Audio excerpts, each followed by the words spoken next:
کل واجبات نماز کا تذکرہ کیا تھا، اسی حوالے سے یہ حدیث سنا رہا ہوں تاکہ وہ کل والی بات مکمل ہو جائے۔ تو آقا صلی اللہ علیہ وسلم نے فرمایا انما جعل الامام لیتم بہ، جب تم امام کے پیچھے نماز پڑھو تو اس کی اقتداء کرو۔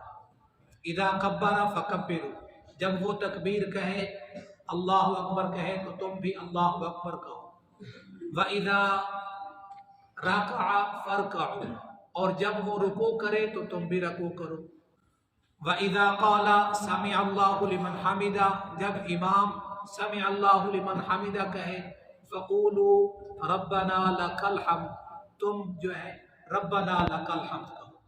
یہاں ربنا وَلَكَ الْحَمْدُ کی بھی روایت آتی ہے، تو ربنا لَكَ الْحَمْدُ یا ربنا وَلَكَ الْحَمْدُ۔ تو یہ صحیح بخاری میں یہ روایت جو میں نے پڑھی ہے، یہ صحیح بخاری کی ہے۔ صحیح مسلم میں اس کی وضاحت کچھ اس طرح آئی ہے، آقا صلی اللہ علیہ وسلم نے فرمایا فَإِنَّ الْإِمَامَ يَسْجُدُ قَبْلَكُمْ وَيَرْفَعُ قَبْلَكُمْ، جب امام سجدہ کرے گا تو وہ تم سے پہلے کرے گا۔ فَإِنَّ الْإِمَامَ يَسْجُدُ قَبْلَكُمْ، امام کا سجدہ تم سے پہلے سجدہ ہوگا۔ وَيَرْفَعُ قَبْلَكُمْ، اور وہ تم سے بھی پہلے سجدے سے اٹھے گا۔ آگے فرمایا فقال رسول اللہ صلی اللہ علیہ وسلم فَتِلْكَ بِتِلْكَ، یعنی اسی طرح امام کے پیچھے رہنا ہے، امام کے پیچھے اقتداء کرنا، امام آگے رہے مقتدی پیچھے رہے، امام سے آگے بڑھنا نہیں ہے، امام سے آگے بڑھنا نہیں ہے۔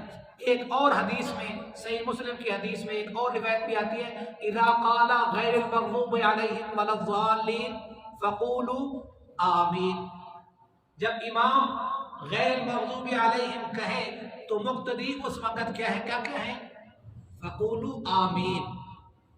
تو اس کا مطلب یہ ہے کہ امام کے پیچھے سورۃ فاتحہ نہیں پڑھنی، امام کے پیچھے قیام میں کچھ نہیں پڑھنا۔ جب شروع میں آئے ہیں ثنا پڑھ لیا ہے تو ٹھیک، ثنا پڑھ لیا اس کے بعد رک جانا ہے۔ اور اسی طرح قرآن مجید میں بھی آتا ہے وَإِذَا قُرِئَ الْقُرْآنُ فَاسْتَمِعُوا لَهُ وَأَنصِتُوا لَعَلَّكُمْ تُرْحَمُونَ۔